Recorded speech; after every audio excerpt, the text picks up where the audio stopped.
team, Richard Tubb here with a unique edition of TubbTalk, the podcast for managed service providers. In this episode, I'm not the host, but the guest, as the episode is the edited highlights of my recent appearance on UK-based Koast Radio's The Incredible People Show. Hosts Polly Brennan and Maggie Martin invited me on The Incredible People Show to talk about my career as an IT business owner, how I've dealt with my well-documented mental health challenges, and some other broad-ranging topics too. Even though the focus of this conversation isn't necessarily managed services, I thought you'd be interested in hearing our conversation. I hope you enjoy listening to it as much as I did recording it. So without further ado, here's highlights of my recent appearance on Koast Radio's The Incredible People Show. So, if you missed the beginning of the show, it's The Incredible People Show with Polly Brennan and our Maggie Martin. On Koast Radio 106.6 FM. We've got a fantastic, incredible, dare I say, guest for you tonight. And we'd like to introduce them to you. So we've got Richard Tubb. Sorry, we have the Richard Tubb. The Richard Tubb. Richard Tubb and I have got a little bit of history. We're colleagues and we've known each other for a long time and friends. And for quite a little while, I didn't realise that you were kind of famous until I realised that people were stopping you and, you know, asking for your autograph. And I was like, oh, I think you're a bit famous. I picked that up just from LinkedIn. I think she's outrageous. No, I totally agree as well. Because again, putting the post on LinkedIn, there's so many people. It's just like, oh my goodness, he's amazing. He has one or two fans. So Richard, let me introduce you, Richard. So Richard is a writer, a speaker, an author in the IT industry. He's created and sold companies and is known worldwide, I'll say it again, worldwide. As an IT influencer and is high in demand as a speaker at business events.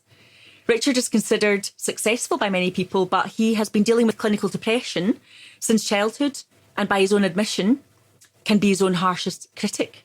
So tonight we're going to have a really great chat. We're going to get to know more. So that's our description and our introduction to you. How do you, Richard, say hi, and how do you introduce yourself when you meet people?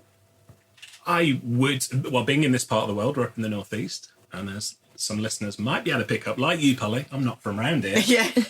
So as the evening goes on, incomers. Actually, funnily enough, there's 4 people in the room and none of us are native to Northumberland. But we've all been adopted by Northumberland, I think, haven't we? It's fair to say. We've all been adopted by the Northeast. So where are you from originally? From Birmingham. Right. Originally, as you'll pick up as the conversation goes along. But I've lived up here the last 7, coming up to 8 years. Wow. So I got married to my wife, Claire, who, just to confuse you, is also from Birmingham, but has lived up here the last 20 years and moved up and now live in Illingworth. Oh, fantastic. I've got to say, and I'm not just saying it because we're on local radio here, but I absolutely love it. Love the area. In fact, you know, it was Valentine's Day yesterday, wasn't it? And I rather romantically said to my wife, you know what? If we got divorced, I think I'd still live up here. And she said, That's really sweet of you. Can we go back a few bits? Because when you said, and I absolutely love, I thought you were going to say Claire. And you didn't. Claire, big shout out to you. I love you. So if you get divorced, I'm here for you. But the Northeast is one of those places, Northumberland in particular, but it's one of these places that once you arrive, you get adopted by the people and you don't want to leave. It's so wonderful. Genuinely, and I'm not just saying that for, you know, for comedy effect or anything, but I love it up here. And I can't imagine living anywhere else, which is a huge thing for me to say because born and bred in Birmingham, you know. I can hear it now. You can't hear it Birmingham, now. as soon as you said it. Listeners will think it's an episode of Peaky Blinders before we finish up here. But yeah, I lived there all my life and genuinely thought, no, I can't imagine living, working anywhere else. And when I got married to Claire and moved up here, seriously, within a week, it was like, this is home. This is home. Because the people are so lovely. You know, there was Polly and other people in the business community who made me feel really welcome. And it's just beautiful. Where I live in Killingworth, you know, like around here, it's 15 minutes from the coast, 20 minutes from the city centre, and sort of 10 minutes away from some of the most beautiful countryside. Yeah, we've got it all, haven't we? Like, yeah, absolutely. But we need to keep quiet about it because we don't want too many people to Don't tell those damn Scots people and the people from down south. But you know, when I moved here, I told my family that I was leaving to go down south, and this was down south to me. Yeah. And then when you arrive here, you realise this, these people are just wonderful, fantastic, big hearts. Yeah, definitely. Lots of kindness. So you've been here for how many years now? 7 coming up to, I think it's 8 years this July. Yeah. So and you work all around the globe. Yes, travel a bit less so nowadays because, since I've moved up here, I want to be at home a lot more. Yeah. But I do a lot of public speaking around the world at IT events mostly, but also other events, marketing and things of that nature. And run my own podcast and blog and website. So how did you get into all that? How did it start? Yeah, so So most people in the IT industry know me from, they call me Tubblog, because it's Richard Tubb's blog. So Tubblog started about 20 years ago. Catchy. Yes, catchy. And it was when I was running my own IT business at the time in Birmingham, and we were supporting other local small businesses. And I just started writing the blog as like a journal, really, to share this is what's working, this is what's not working, and just, to put it out there. And at the time, my competitors thought I was absolutely crazy because I was sharing all of the secret sauce, to what it was like to run an IT business. But I carried on doing it, and people started to ask me to speak at events and things of that nature. And then if we fast forward a bit, I think it was about 2012, 13. No, it was maybe later than that. But anyway, I sold the business. Sort of built it up from a one-man band and then sold the business on. And the interesting thing was, I fully expected to do little or nothing afterwards. I was going to sit around in my pants and eat pizza. I know it's a wonderful image for everybody listening, but that was the plan. But I started getting phone calls from other IT business owners saying, now that you're no longer a competitor, would you come and do that for us? And help us with some of the stuff. So it rolled from there, and fast forward to today, and there's, we've got, as well as the blog, there's a podcast, TubbTalk. You can see a theme coming up with all the different branding here. We've got social media, I write books. So do you feel like you're a bit ahead of the game with a podcast? Because that's, really popular now, and lots of people want to start creating podcasts. And again, at the time, so I do very long form podcasts. So it's, some the listeners tell me of the episodes they like the most, I feel as though they're like really politely eavesdropping on a conversation between a couple of pals. But some of the episodes, we go 90 minutes, 2 hours, 2.5 hours. And when I first started doing those, people were like, nobody's got time to listen to that. Attention span's really short. And fast forward to today, we're up to, 150 episodes. It's the number one podcast, sort of globally within that space, that part of the IT space. Congratulations. That's amazing. And it blows my mind. We look at, we get thousands of people listening, and it's like, that's a big ask. I don't speak to some of my friends for 90 minutes at a time, and but so it goes really well. There's a team of 10 of us now, and we're scattered all across. Yeah, and it's been that organic growth as well, which is amazing. Yeah. So it wasn't like you set out, this is my plan, this is what I want to do. It's just kind of... Not at all, yeah. I wish I had the foresight to go, we're going to go there, but no. And it's wonderful because you get to speak to, when I was running the IT business, fast forward to today, I like to share the mistakes that I made along the way to help other people to avoid them. And not just in the IT industry. We get people from outside the IT industry who say to me, I listen to your podcast, and I was like, you don't run an IT business. They said, you realise some of it's a lot of it is applicable to outside, and I'm like, shh, don't tell everybody that. But along the way, some of the smartest, most successful people in the IT industry just sort of gave freely of their time and experience to me. And so nothing I say is original. It's all just a composite of like what I've learned from really, really smart people along the way, and I give them full credit for it. And now, it's wonderful. People, get in touch and say, that's you're helping my journey, and that's amazing. Yeah. Wow. I just want to ask a question. We're going to have a bit of music in a minute, but I want to find out, what do you enjoy doing when you're not working? Because, working hard's something I know you do, but how do you balance that and have fun when you're not working? Well, I'd love to shatter the stereotype because I'm an IT geek and a techie geek and everything. In fact, for the benefit of listeners, I walked in here this evening and I almost didn't spot Maggie, David and Polly because I was just looking at the equipment. Shiny buttons. Shiny equipment. I'd love to smash the stereotype of a geek and that, but I'm not going to, because I'm into comic books and movies and things of that nature. So that's what I do too. So like Comic-Con and that sort of thing? Yeah, exactly. That's it. All the Marvel stuff and big comic collection and all that sort of jazz. So last year, I went to Canada on business. It was part funded actually by the Department of International Trade. And one of the people speaking was Garib. What's his full name? The guy who's the originator of Comic-Con. Oh, right. What was his name? Garib. I can't remember what his name is, but I got a video. I got him. He's one of these people that people are like queuing up, and I was like, hey. You sent me the text. Do me a wee favour and just give Richard Tubb a shout out. And I was like, I don't really know who he is. So I'm not blown away by it, but I was like, and everyone's like, if you're like a geek, it's kind of like, and I was like, that's how. Yeah. But those sort of things, I'm amongst my people. Yeah. So, I'm a massive techie geek inside and outside of work. Love it. I feel like we should have some really techie related tunes, but we don't. Tonight as well. Instead, we're just going to like uplift everybody's spirits with a wee bit of top loader.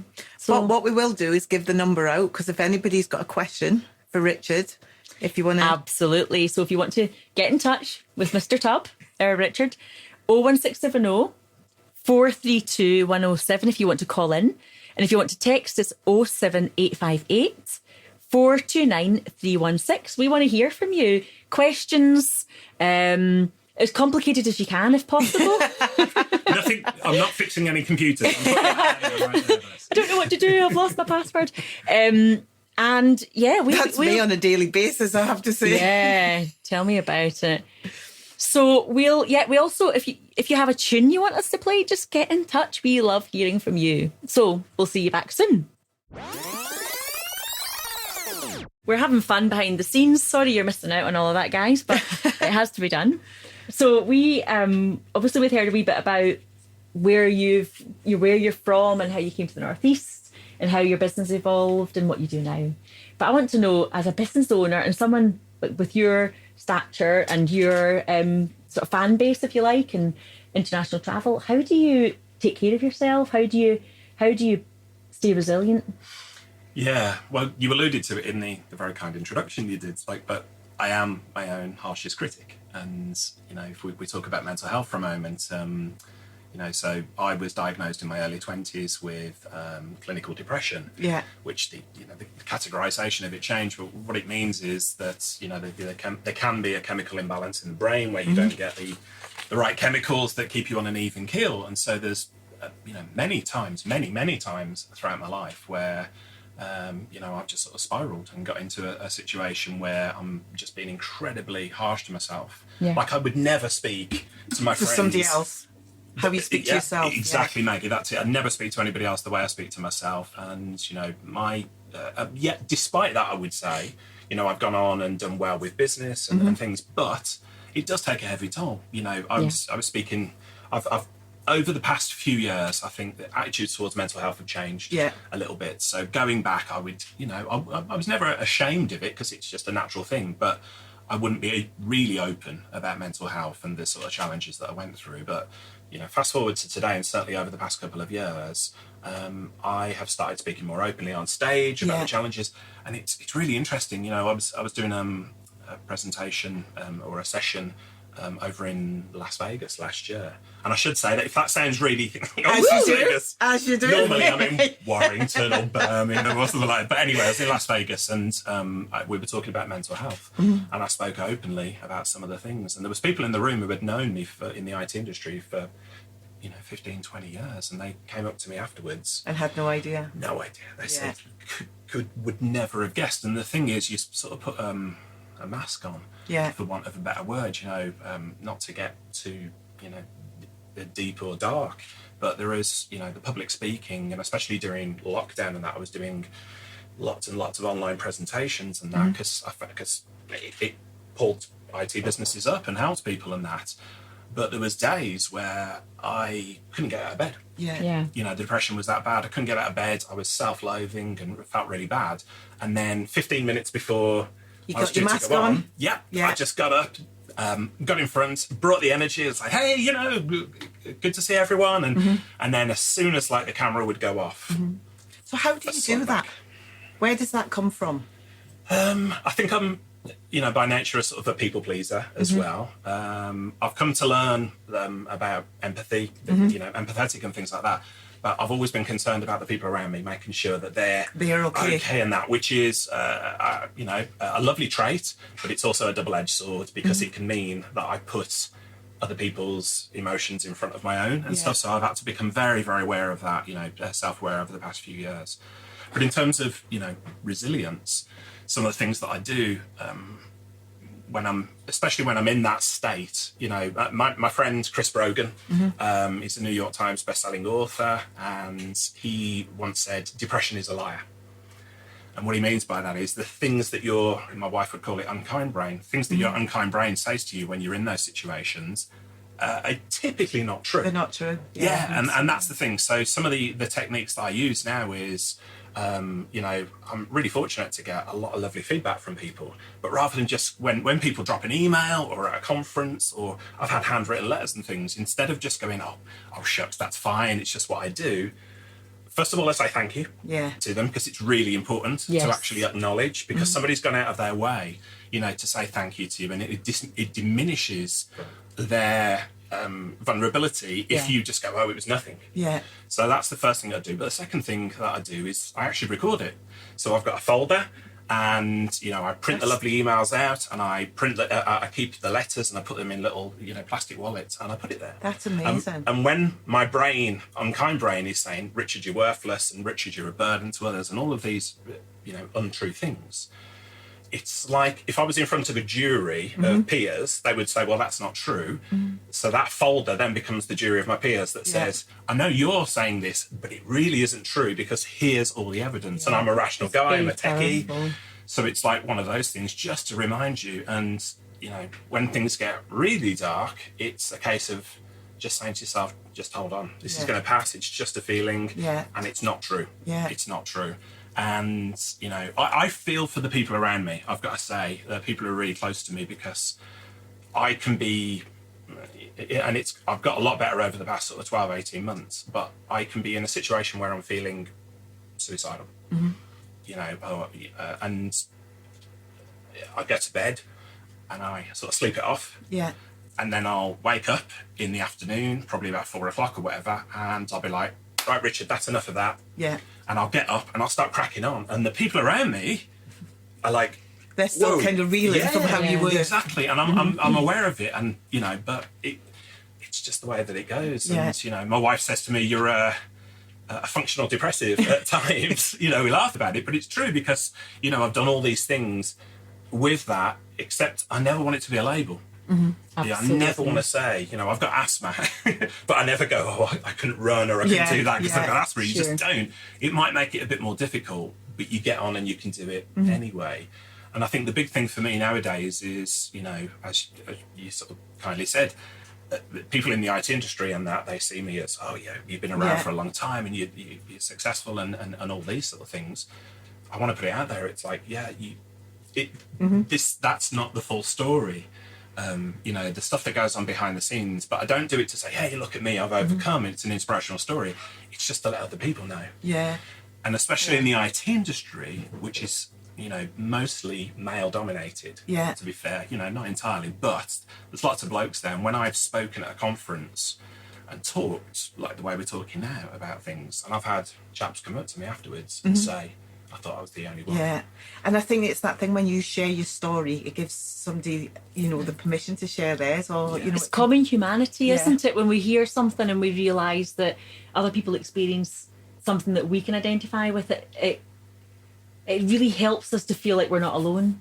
Yeah. And it normalises it as part of the human condition. And that's why I take it so, I don't brush it off when people get in touch and say thank you. Yeah. This week I've had Jude from New York and Rob from the States and Chloe from up north, and they've all got in touch and they've said lovely things, and I've said to them, I really appreciate this. Wonderful. And it's not just like thanks or whatever, or Do you still find it uncomfortable when people give compliments and things, or have you? Not so much anymore. If I can give a book shout out, there's a book that really sort of changed my philosophy on this, and it's a book called The Go-Giver, and it's a business parable. and it's a big idea, but it's only a really small book actually. But it's talking about, we've all heard of go-getters, hustle and all that sort of jazz. Go-givers is like, what happens if you put other people's values and needs, like you deliver value to them. And I won't spoil the book for any readers, anybody wants to. But one of the laws in there is the law of receptivity, which is, if you want to be a good giver, you've got to be open to receiving. Yeah. And so that changed it for me. And we've all done it, haven't we? Where I say, oh, you look lovely tonight. And I go, oh, no, it's just something I've thrown on. Or I like your hat, Polly. Oh, shucks. But you should say, thank you. Thank you. Rather than, much appreciated. Yeah. So you talked a wee bit about you talked almost about like the red light moments where the red light's flashing. It's a warning because you're not at all coping particularly well. But I'm curious about what you do to keep your resilience lights flashing green. What are your kind of go-to day-to-day things that keep you really feeling topped up, keep your tank topped up? Meditation. So, and you would have thought for a geek in the techie area, like meditation, you're going on about that woo-woo stuff. But again, one of the benefits of the podcast, I interview the most successful, people in the IT industry. And I saw this theme, like everybody is doing really, really well. And success, of course, is, you can measure in loads of different ways, but the people who seem the happiest and stuff were meditating. So I picked up an app called Headspace. Yes, that's amazing. Yeah, and just did 10 minutes a day, and that's been 10 years on now. So it just gives that little bit of calm, and it's that thing where even if you're too busy to meditate, that's probably when you need to meditate the most. And longer.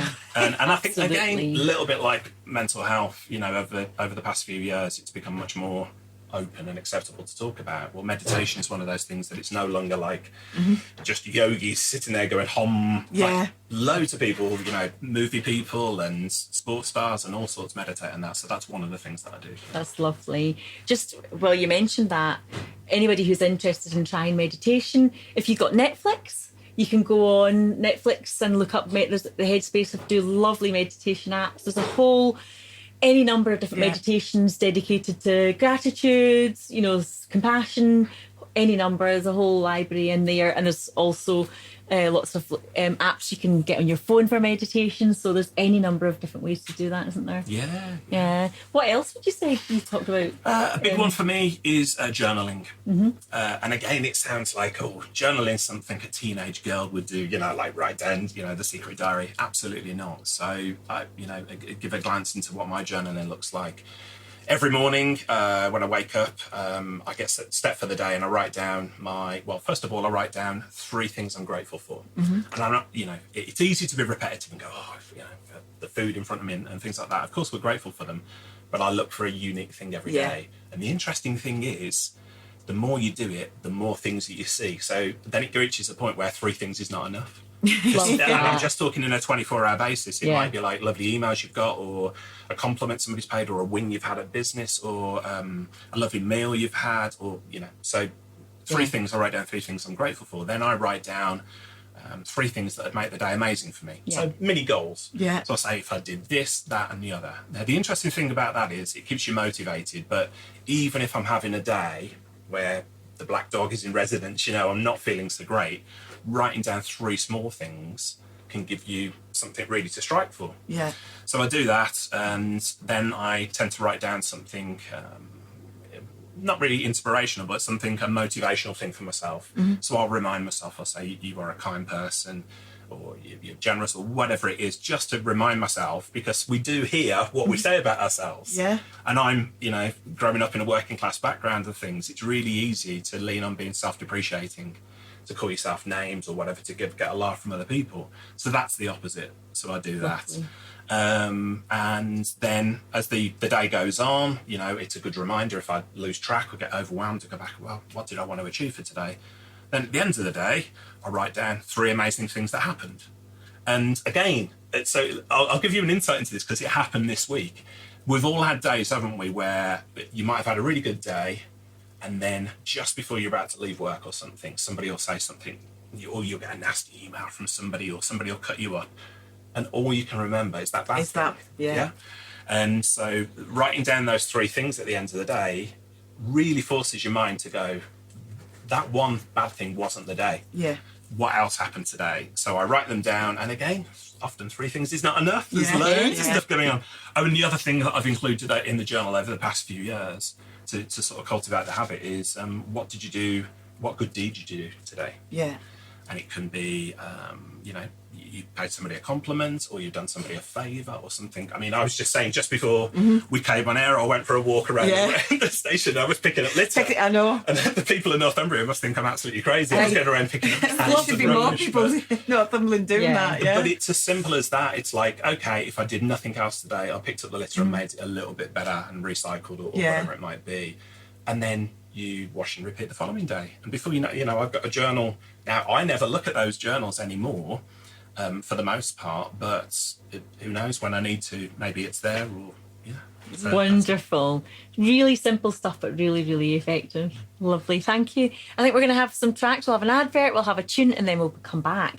And if you've got any questions for Richard Tubb, get in touch. 07858 429 316, or you can call on 01670 432 107. Back with you soon.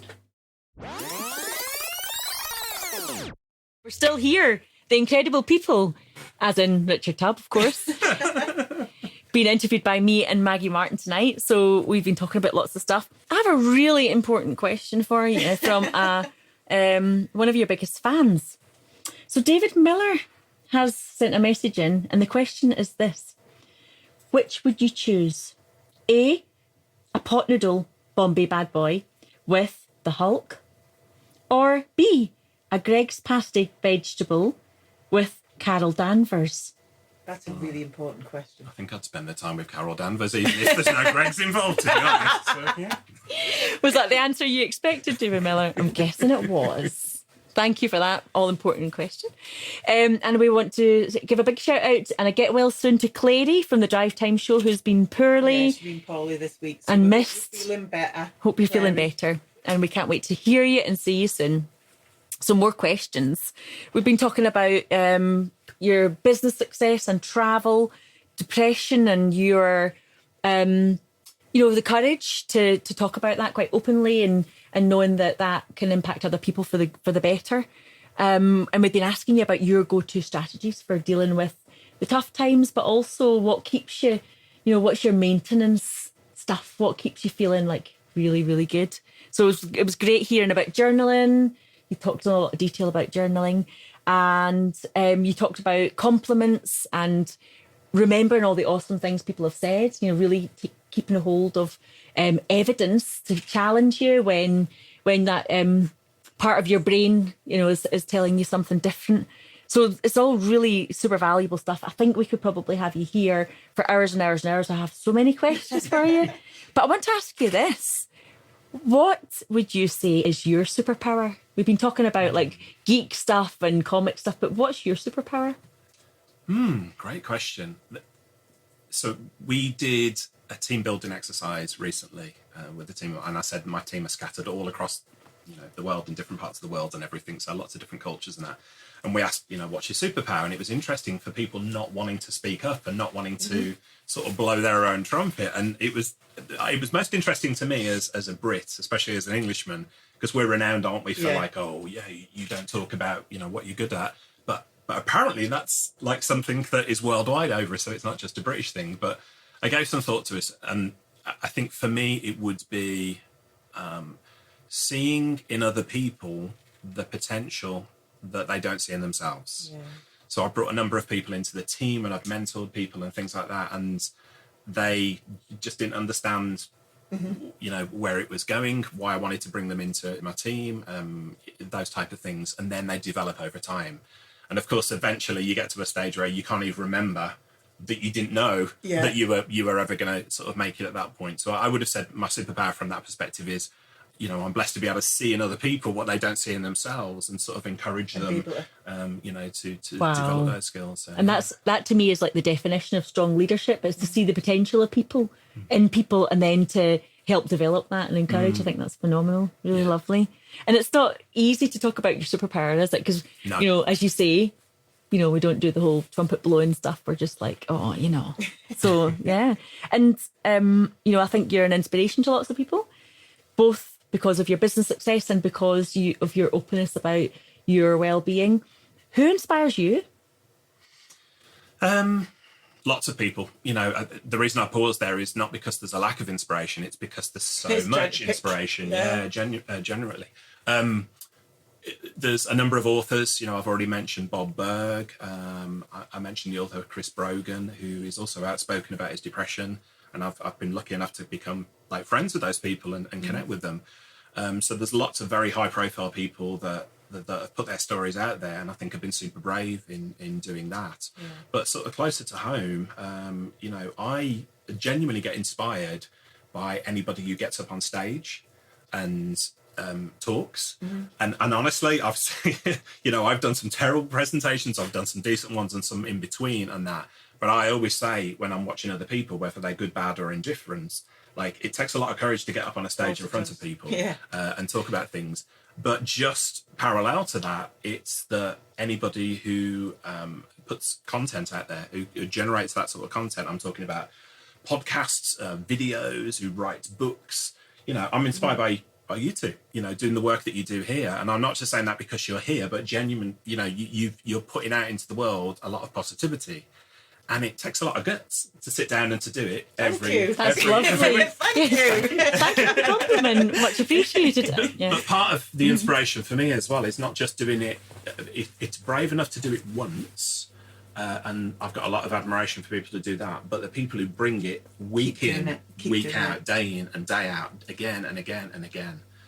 That consistency for me is wow. Because I know if I go through the things that I'm going through, in likelihood, the people who are doing this week in and week out, day in and day out, they're probably going through something, at least at some point, and they just keep doing it to a high level.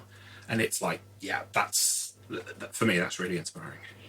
What surprises me as well is sometimes you hear, I think I was listening to a podcast and I think it might have been Stephen Bartlett, and he was asking someone really famous, like, what did you do last night? And he said, lay awake worrying about this. And you thought, what? You're amazing. How can you be worried?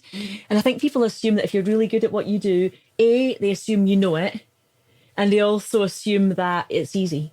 Yeah. And so actually, I love that you've remembered, even though you do it all the time, you remember that it takes courage for people to do that. Because it does you're risking exposure and you're risking fails and falls and being tripped up.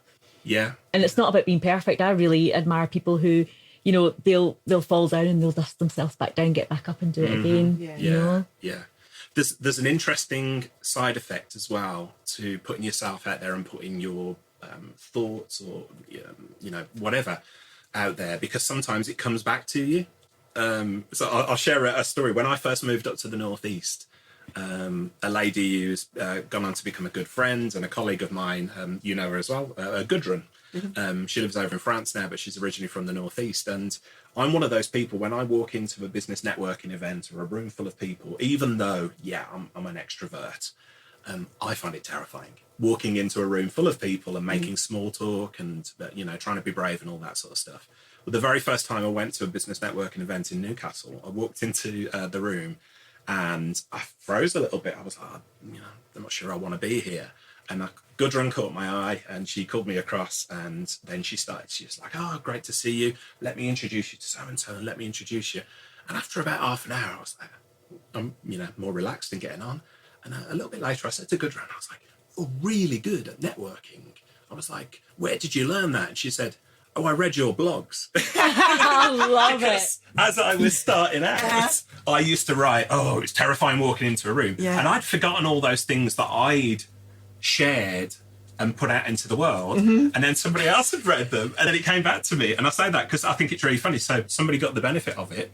But then you forget your own lessons and you have to be reminded of some of the things and that. So I think that's wonderful, because when you're putting stuff out into the world through blogs or podcasts or books or videos or speaking or radio or anything else, sometimes it comes back and, it teaches you the lesson again and again and again, the stuff that you put out there. So it's also a reminder that actually, if you're stuck and you're looking for advice, just look within.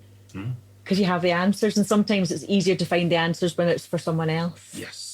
Than it is to give yourself kindness and good advice. So, best piece of advice you were ever given? Don't do it alone.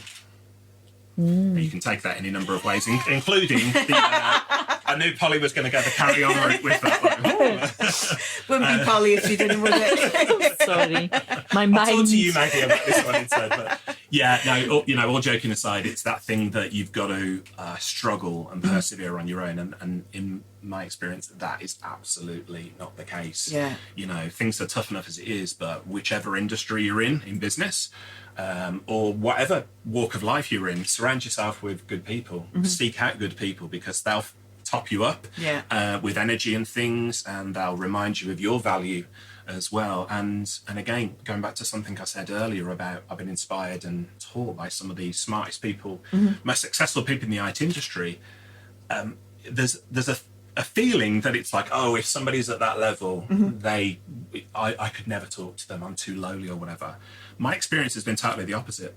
My experience has been, if you reach out to best-selling authors or top speakers or millionaires, billionaires or whatever, if you can find a way to reach out and just say, hey, you've impacted me with your work, thank you, they are willing to talk to you. Yeah. And the most successful people in the world have been the ones who have given freely of their time and experience to me. So yeah, absolutely. So for anybody who was thinking, yeah, they're inaccessible, yeah, it might be difficult to get hold of them, but just go onto their website, use the contact form, just drop a message saying, hey, thank you, this is what it's meant to me. And I can tell you for a fact that a number of the people that I've cited as my heroes I've gone on to become friends with, and it all started out because not asking them for anything, I literally got in touch and said, you've made a lot to me, thank you. And then to my surprise, they've got back in touch, and it's amazing. like, yeah. That's fabulous, isn't it? Well, we did have a question from our guest last week for you. Okay. And the question, you've got it written down. Polly's so much better writing these things down than I am. Things down. My 52-year-old brain doesn't remember. How would you like to leave the world better? I love that question as well. Beautiful, it's such a isn't good it? question. If I can share a personal story, yes, because I'll get choked up with this, but It's allowed. So my dad passed away 12, 13 years ago, and I'm from a working class background, and so he wasn't what you would call a successful man in terms of money or anything, but he was happy. Lived a good life, There's many ways to define success. But it was a massive lesson for me. We went along to his funeral, obviously, and there were loads of people there. People turning up from 30 years ago and coming up to me and my brother and saying, your dad won't remember this, but he did this for me. Wow. Or he did that for me. And there was a stream of people. And so legacy for me at that point was, what are people going to say about it when you're gone, and how are they going to feel about you? So you may not stay in touch with people, but they remember whether you treated them well or not. Yeah. But typically, even the people that treat us badly, we forget about them. Yeah. They're non-entities. They just don't feature anymore. But the people who treated us well, we remember them. Yeah. So, forgive me for bringing up that memory. But for me, it's all about, just treat people well, because, they will remember, and they will remember for a very, very long time. So I hope when I'm gone, people speak well of me. Absolutely. And I know that you're a very kind, considerate person. You look after people and you leave something beautiful everywhere you go. You sprinkle a little bit of Tubb magic everywhere you go, from a personal note. So what question would you like us to ask our next guest? Our next guest is going to be climbing Everest. Oh, well, that puts it into perspective. So it's Keith Woods. I mean, I would personally ask what possessed you to take a lag on. But now, here's an interesting one that I find fascinating. Like, which three people, if you were to have a dinner party with any three people who are still alive or in the past, a magical dinner party, who would they be? Who would they be? I love that. Because that gives you an insight into who's inspired you or who you find fascinating. Ooh, only three. That's fab. Do you know who your three are? I'd only ever have one. Oh, who? And I can tell you why, because he'd scare all the other guests. I find him fascinating. Brian Blessed. Ooh, oh, wow. Yes. I mean, can you imagine any more than one Brian Blessed at a table? It'd be too much, wouldn't it? So, Well, we're going to wrap up. But we definitely could keep going and going and going because there's so many more questions to ask. But a massive thank you for coming. No, thank you. To talk to us tonight. You have been an incredible guest. Oh, bless you. Yeah. And we need to give you a shout out because I was telling you just during the break, you know, there's so much negativity in the world. What you're doing here is a really positive thing at a local level, but it also, and I speak to people who are not from the Northeast who listen to this show. Oh. So carry on what you're doing because you're doing it consistently and you just bring a sort of a ray of light into the world. Oh, it's lovely. Keep on doing it. There's so many incredible people. Yeah. Any opportunity to give them a voice. Yeah. You know, and to spread positivity. Out there. It's a bit like your dad. It's like there's amazing people there who are ordinary and extraordinary but doing beautiful things in the world, and we just have to share that because it will, I think it's contagious. Yeah. And that's why we're doing it. So thank you so much, Richard Tubb. You are awesome. Hey folks, Richard here. Thanks for listening today. I know you've got a ton of options for who you listen to nowadays, so I really appreciate your support. Do you have any feedback on this episode? Ideas for future guests? Tweet me at Tubblog using the hashtag TubbTalk. I respond to every tweet and really appreciate your feedback.